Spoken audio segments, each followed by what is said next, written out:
Magandang umaga sa inyong lahat mga idol. So panibagong araw, panibagong video po tayo ngayon mga idol. So ngayong araw mga idol, kalikot mode naman ulit tayo ng ating GC Mag. So ito mga idol, update lang ako sa mga ginawa natin dito. Try lang natin na ngayon kung ano na yung max velocity niya. Kung kaya na ba talaga niya yung 1,000 feet per second mga idol sa 1.6 to 1.7 output. So ako talaga nagdududa ako diyan sa 1,000 tapos sa 1.6 eh. Sa 17 inches barrel So NB17 ang gamit pero nagwa 1,000 feet per second yung kanyang unit. So tingnan natin dito mga idol kung kaya nga ba talaga. So yung ginawa natin dito mga idol is yung valve spring linagay natin dito sa loob. Sa fifth slot. Fifth slot yung valve spring stock.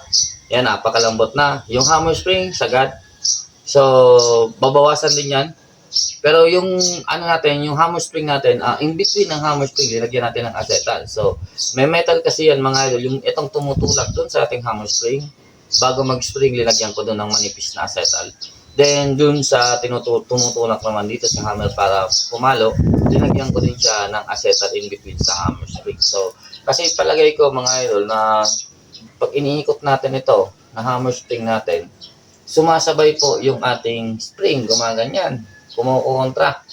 So pag pinutok mo ng pinutok, luluwag siya o babalik siya sa kanyang posisyon, bababa po yung kanyang bigay na velocity. So palagay ko ganun. Hindi po, dapat po kasi kumukompress lang siya. Kahit iniikot natin yung adjuster mga idol, hindi po sumasabay yung ating hammer spring. So umiikot lang siya. Kaya linagyan natin siya ng spacer or parang plastic washer para magkaroon siya na ay hindi siya dumikit dun sa bakal. So manipis lang naman yun mga idol, manipis lang. Wala atang 1 mm o parang mga 1 mm. Wala nga 1 mm yan mga idol. So basta lang magkaroon siya ng washer. So set natin ito ng 1.6, try natin. So may projectile ako dito na PLW 18.5 grain. And meron tayo ditong QL pellet na 16 grain. So, etong nag-iisa ko na lang na QL pellet mga idol na 16 grade. So, susubukan natin to. Kung kaya nga nito, bumikwas kasi ang alam ko is NB pellet yung gamit. Pero, syempre, yung NB pellet nasa 17. Parang GST yung ano niya, yung bigat niya nasa 17 grade. Hindi siya umabot ng 18.1 grade. So, subukan natin to. Try natin to mga idol sa 16 grade. Kung kaya natin paabutin ng 1,000 feet per second. So, iset natin dito sa digital gauge. Ng 1.6, papakita ko sa inyo yung 1.6, ilalak natin to.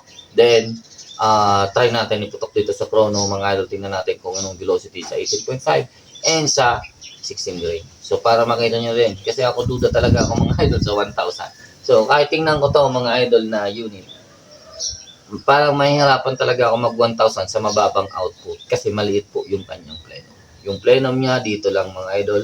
Meron pa tayo nakaharang dyan, meron pa tayong spring guide, ball, etc. mga idol.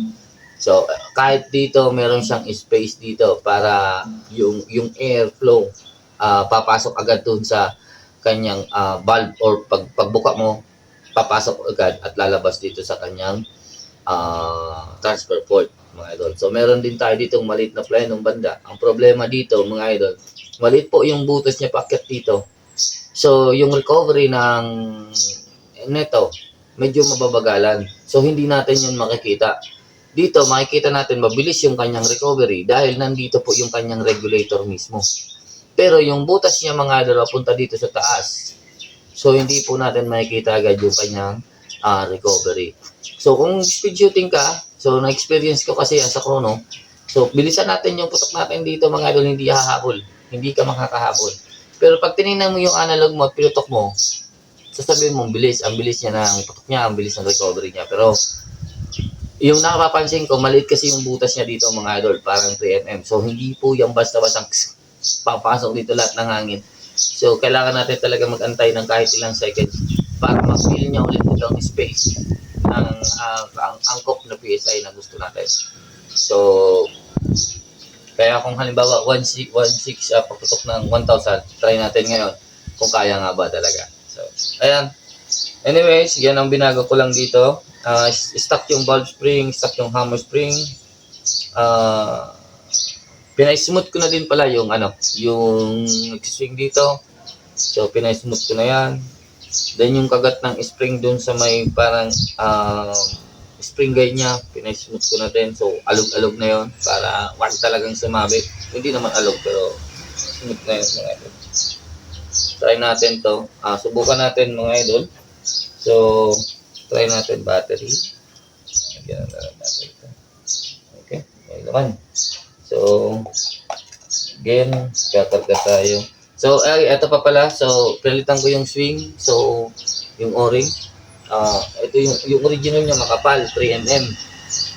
Wala akong 3mm mga idol. Nakuha ko lang ito. Subukan lang natin. So, pag magkaroon ako ng blowback, pabalik ko yung 3mm. So, try lang natin ito. Hindi ko pa ito nasubukan.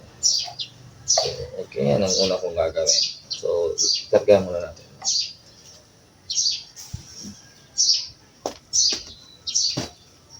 So, kargaan ko muna ito. Baka kasi pumutok bigla eh. At least meron na tayong suppressor na nakakabit. So, lagay ko muna kayo dito. Mga dito sa baba.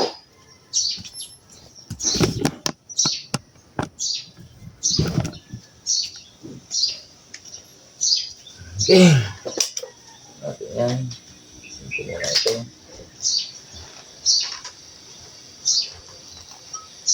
Pag na-load na natin, nakuha na natin yung 1.6, papalitan natin to ng analog gauge at para madali natin, para may salpak natin sa buttstock. Ang karga nito, 4,000 PSI.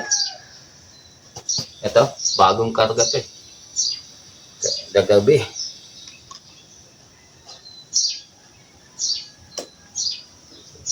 Check lang natin.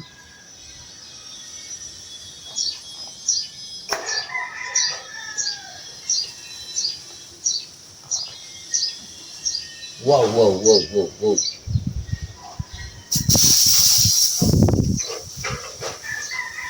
So, nasa 2.7. Wait lang.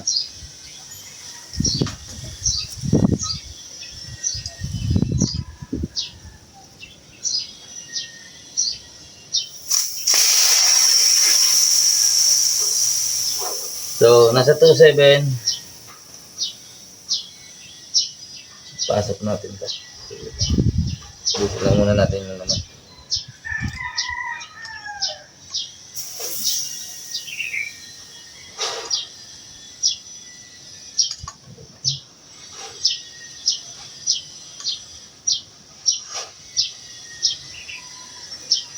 Dayo.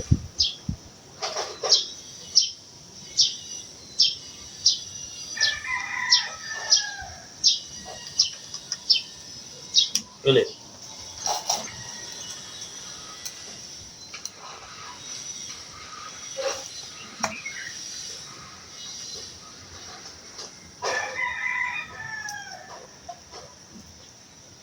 Okay. 500. Kasi na yun. 500.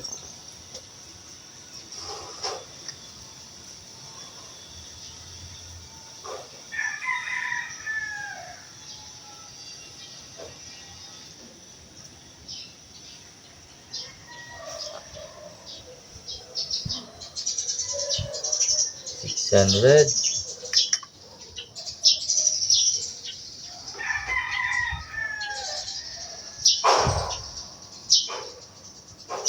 741. Pinakit siya.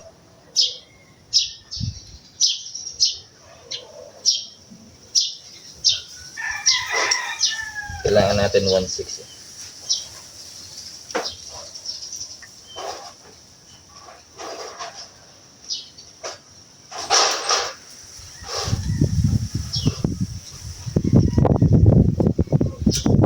$1,004.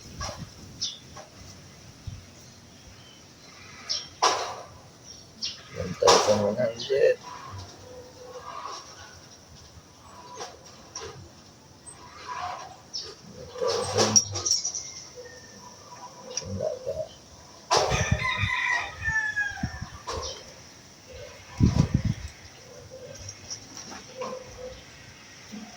One, two.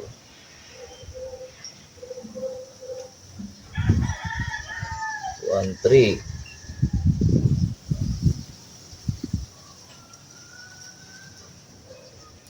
Four, 1,580.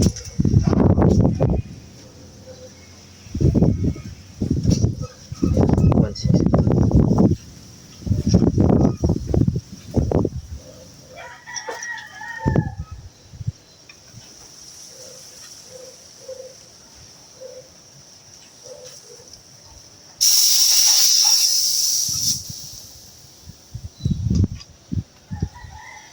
So, ayan. Pupuli kita, no?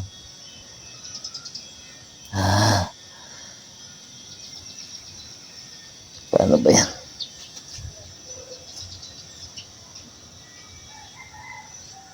So, 1603. Sir? Ang ina yan, hindi naglilinaw. Ayaw luminaw eh. Against the light dito ako sa likod.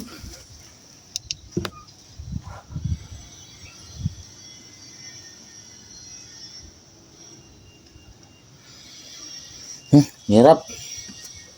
So, 1603.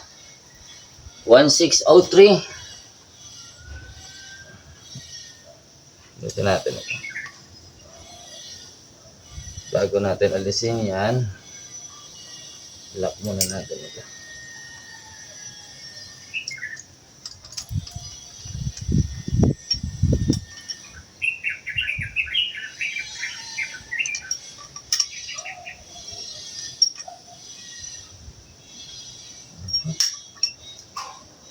Tapos, nakalabit ko pa. Ubus yung laman. Okay. Bukas yung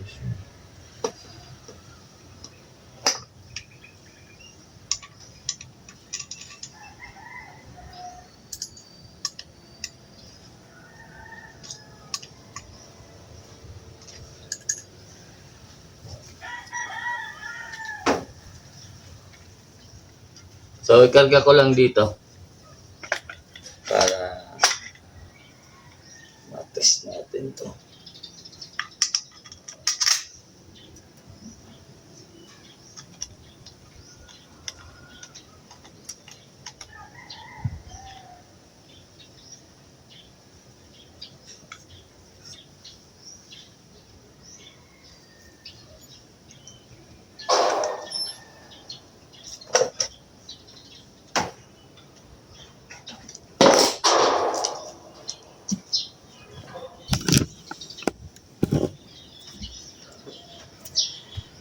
So, dito tayo. Papalitan ko yung lalagay ko sa likod yung camera mga idol para malinaw. Hindi natin napofocus. So, 1603 yung nakuha nating output. So, try natin dito. Saglit lang. Ayusin ko lang.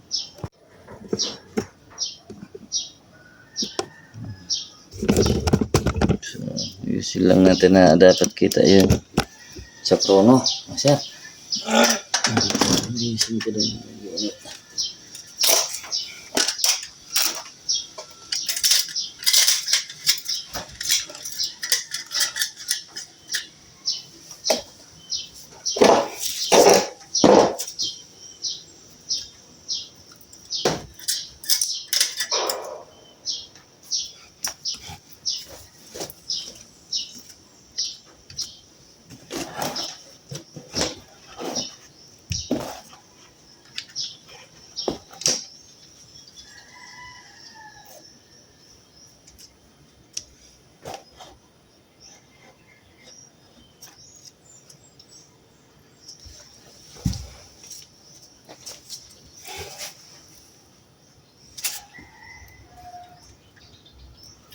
Okay.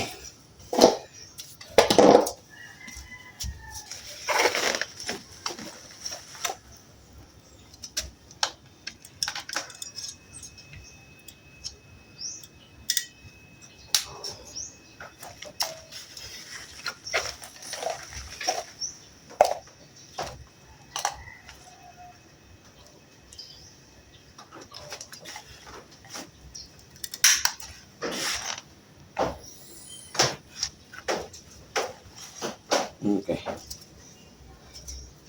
Natin kung kaya dito makita sa kabila para kita yung unit natin. Tsaka yung gagamitin projectile. Yan. Kaya naman siguro yan. Okay. So, hopefully kaya. And hopefully wala tayong blowback. Check kung blowback meron. Wala. So, ayan. Kaya niyang buksan sa isang kalabit yung 1.6. Tapos, tingnan natin lang. Tingnan natin. Sagad 1,600 PSI output. Tingnan natin sa Rono kung ilan nilalabas niya.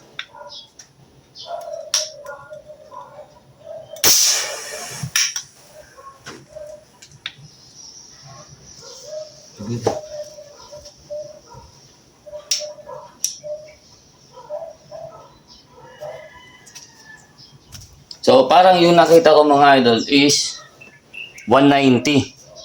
So, 190. 890. So, 890. So, dahil siguro dun sa spring tension na nilagay natin, kaya umakyat yan. Pero sa ganito, nung tinest ko ito, hindi ito makabot ng 820 mga idol. Tingnan nyo ha. Sana hindi mo wala. 884. Ay, 894. Karga natin to. 16 grain. Sa 1.6, iaabot to.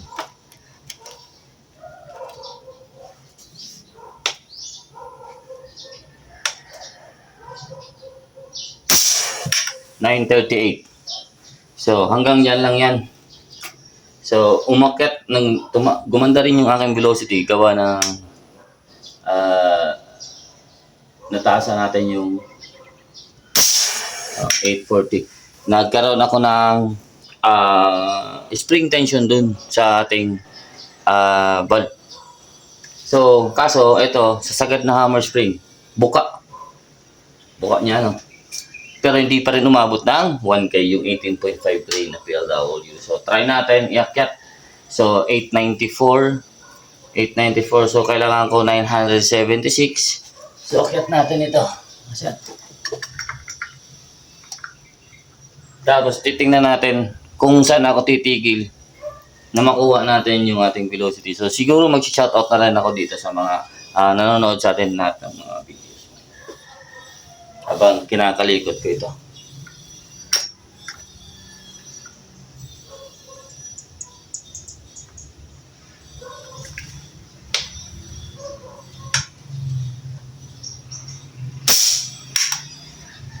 Wow. Okay.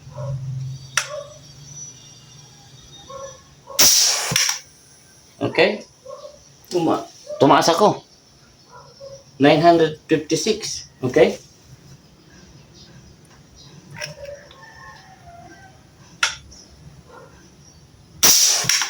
$962. Talagay ko nasa 1.7 pa lang ako. Pero ako nito. 159.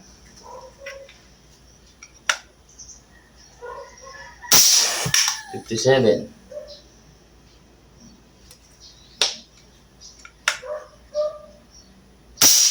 961.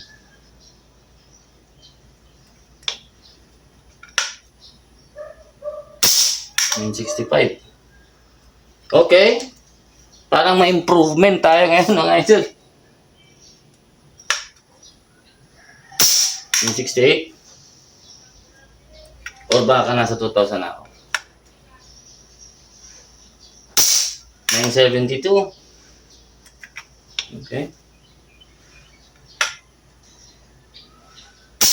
976. So, na-reach na natin yung ating hanap na velocity sa 18.5 grain.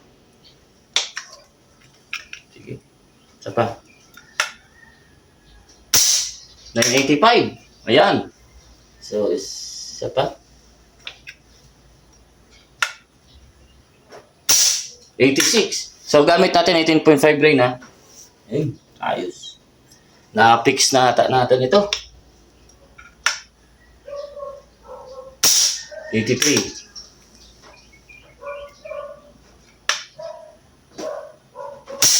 84. So, okay na ako dito.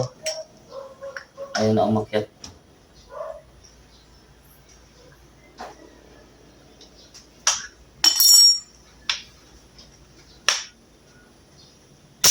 $83. Tingnan lang natin kung consistent yung bitaw. 80.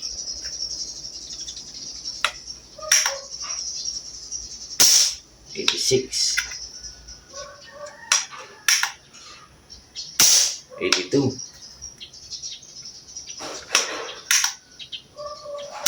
84. So okay na ako dito, 982 to 986.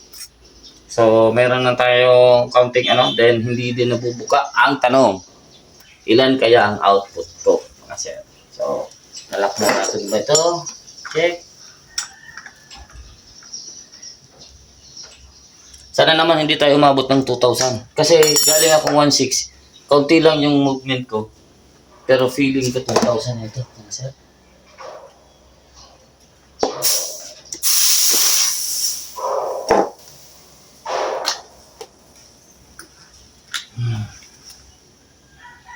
Yun na nga.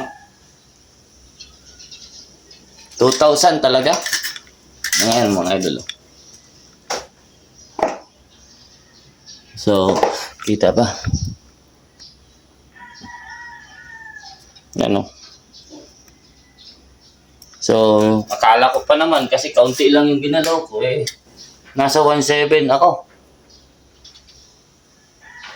2,000 pa rin mga idol. So, masyadong mataas yung output ko para sa hinahanap ng velocity. Pero okay na yun sa akin. Wala na akong magagawa dyan mga idol. So, mataas and consistent naman. Then, try natin tingnan sa digital gauge. Baka sira yung ating analog gauge. So, tingnan natin sa digital gauge kung ano yung resulta nito.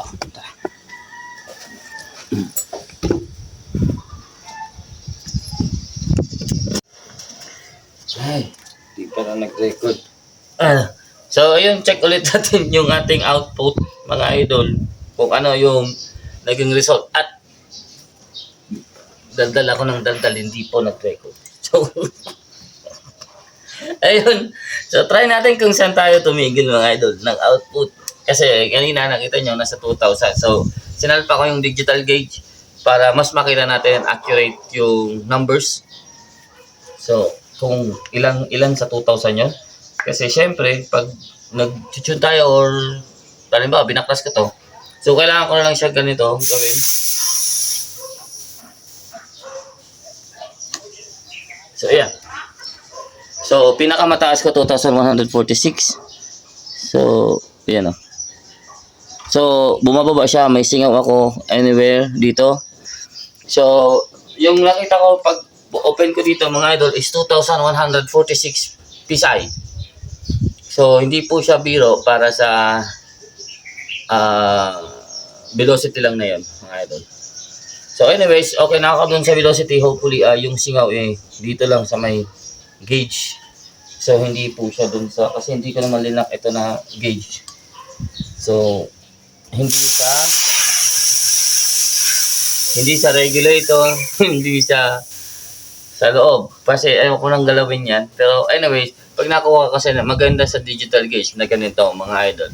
Kasi hindi ko nang uulitin itong ginawa kong puputok ka, hahanapin mo yung max velocity mo. So ngayon, alam na natin dun sa digital gauge kung nasaan siya banda. So pwede lang natin itong bumaba tayo o umakyat tayo, ay bumaba lang tayo ng kaunti.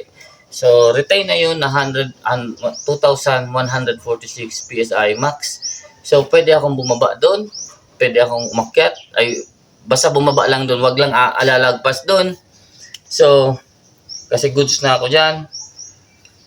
So hindi ko alam kung ano na lang yung gagawin ko dito mga idol sa unit natin. Pero goods na ako dito sa, ang kahanap ko lang naman is 976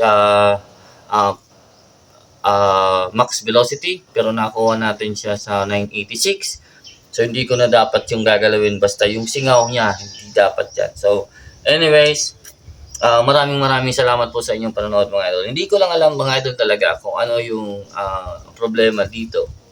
Kasi wala na akong maisip. Unless lalagyan ko ng plenum. Kaya mapapaabot natin ng 1K. So, yung may mga 1K dyan sa 17 inches barrel 17 inches mga idol. Hindi po 20, hindi po 23, hindi po 24. Kasi dun sa mahabang barrel, kayang-kaya natin yan. Kaya nito unit ko. So, gusto natin sa 17 inches, kung maaari, gawan mo ako ng video. Pakita mo sa akin yung 1.6 PSI output mo na umabot ng 1K. So, naggamit ako ng 16 grain pellet. Hindi pa rin siya umabot ng 1K. So, 938 lang yung inabot niya. So, ngayon, subukan natin, i-request sa inyo kung talagang totoo yan. Gawan mo ako ng video.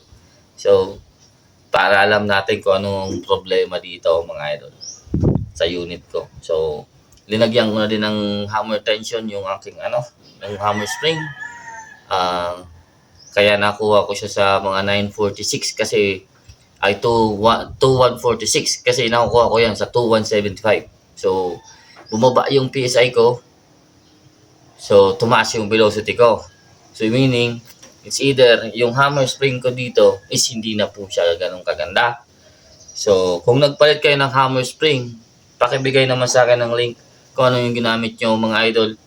At para mabigkos yun. At ito parang mababa na talaga siya. So, anyways, goods na rin ako dito. Ayoko kasi meron ako malakas na hammer spring. Ayoko ikarga yun kasi madadamage po yung kakapalo niya. So, gusto ko yung smooth lang pero kaya mag-deliver ng hammer. Ito kasing design ng hammer nito or trigger assembly with hammer. Hindi po siya katulad ng mga sa tactical na kusa pong papalo. Yan. So, ito, kung walang persa yung hammer spring mo na maganda, hindi po papalo yan. Magaan kasi ito mga idol na hammer niya. So, mas maganda sana kung mabigat para itutulak lang ng spring yan. Bahala na yung bigat ng hammer na humampas doon. So, yung mga tactical natin, ganun po yung ginawa natin dyan. Dito, hindi ito pwede.